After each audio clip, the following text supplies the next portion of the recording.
I have been in the lab tinkering with this build for what feels like forever. I wanted to make a late game version of my Blood Knight build while I was also separately looking at making a poison build, so I've decided to combine them into this katana wielding samurai that also has some decent ranged options. Let's go! Let me know in the comments what other builds you'd like to see. I'm probably only going to do a couple more, so do let me know what your thoughts are. Also, don't forget to like and subscribe, all that goodness, you know how it goes.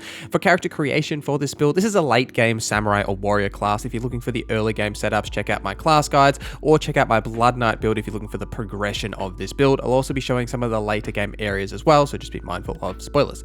Now, how to play this build, and that's really the key important thing. We're really focusing on buffing our character as much as physically and humanly possible, and then swinging with two katanas. I was originally tinkering with the idea of a serpent bone blade build, which the katana comes from the Volcano Mana quest if you want to try it out, but it already has poison build-up built into it, and it does some pretty decent damage, and I was dual wielding this with an uchigatana to do poison build-up and trying to figure out how I could put those two together, and then I thought, well, why not just dual wield uchigatanas so then I can get poison and blood loss build-up on both, and I can trigger both of those effects on enemies. And so that's what I've done. I'm using the Nagakiba and Uchigatana because this class that I have doesn't have a second Uchigatana, but if you did start out as a samurai, you'll have an Uchigatana, and then you can find one in the game as well, so you'll have two, but the Nagakiba works for this as well.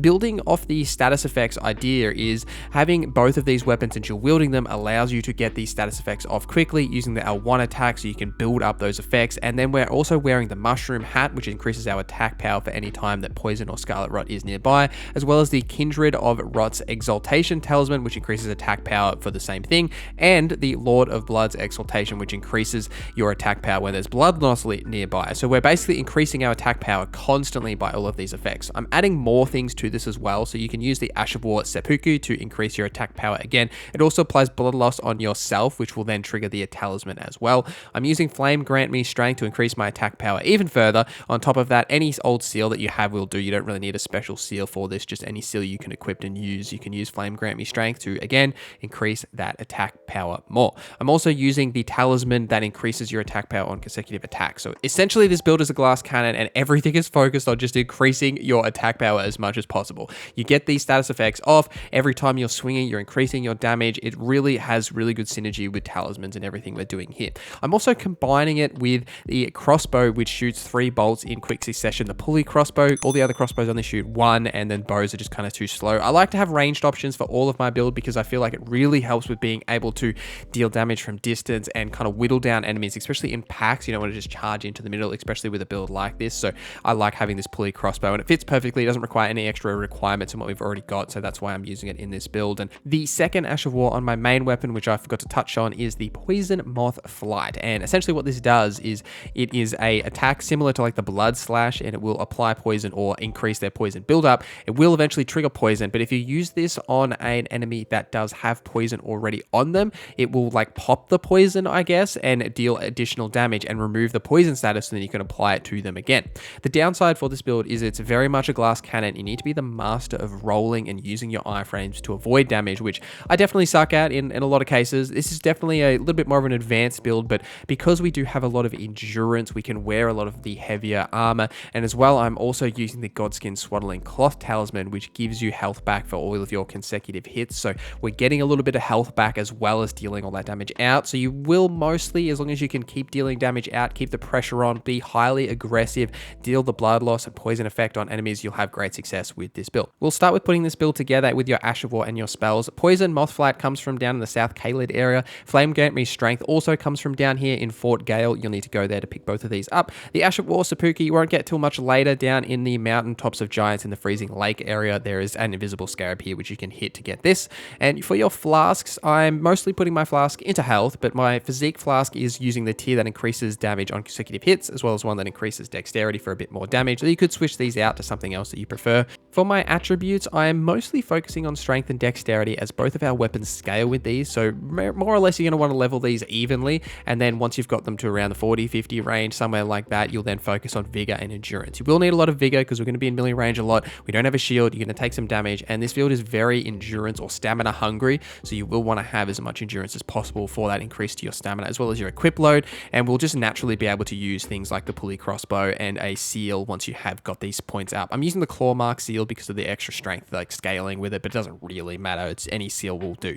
For your gear, the mushroom crown comes from the Lake of Rot in the underground areas. Any armor you can wear other than this that's the heaviest while staying in medium roll is absolutely perfect, so find anything like that. The uchigatana comes from the Death Touch catacombs, or you'll start with one if you are a samurai, and the nagakiba comes from the Bloody Finger Hunter Yuri from his quest line. If you want some more information on that, check out my Blood Knight build. I go into depth about that in that video. And for your talismans, which is really what makes this build come together, the Kindred of Rot's exaltation comes from the Seath Water Cave. The Lord of Blood's exaltation comes from the Lindale catacombs. The Godskin Swaddler's cloth comes from the Spirit Caller's cave, and the Winged Sword insignia comes from the Stillwater cave. Lots of caves that you're going to be delving in to find these, and you can actually get the Rotted Winged Sword insignia variant of the Winged Sword from Millicent's quest line if you do want to do that and get that variant, which is what I'm using in this build. Some quick tips for playing this build is to make sure you craft your arrows or bolts in this case, and I'm using poison bolts to try and trigger the poison effect on enemies quickly. Really, the bow is there just to pull enemies towards you so you can deal damage with your weapons, and having a poison effect on them will just help with that build up, so when they get to you,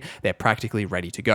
You can also craft other things like the Exalted Flesh to increase your physical damage even further, or other ways of applying these effects. There is also the dumpling that you can eat, which will add poison to yourself, so because you've got poison in your vicinity, it'll increase your attack power without having to apply it on other enemies. There's going to be plenty of enemies you'll come across in the game that won't be able to be poisoned or blood loss, so if you can apply these effects onto yourself, then you get the increases to these talisman damage. So like seppuku with blood loss, or by eating the dumpling with poison, you get that damage increase on yourself. You can even increase it even further with Exalted Flesh and Flame Give Me Strength, and there's plenty of different buffs that you can do to just keep increasing your attack power as much as possible. It's just as long as you can avoid damage coming from the enemies, and for the most part you'll be okay just with dealing with poison and blood loss on yourself. As long as that enemy's not going to do those effects to you, you should be fine to be able to deal damage back while having those effects on you, because you get health back just from dealing consecutive attacks to the enemies, so you will be able to stay alive in the fight. I spent a lot of time tinkering with this build, and it took me very long to find something that I was really happy with. The Serpent Bone Blade just didn't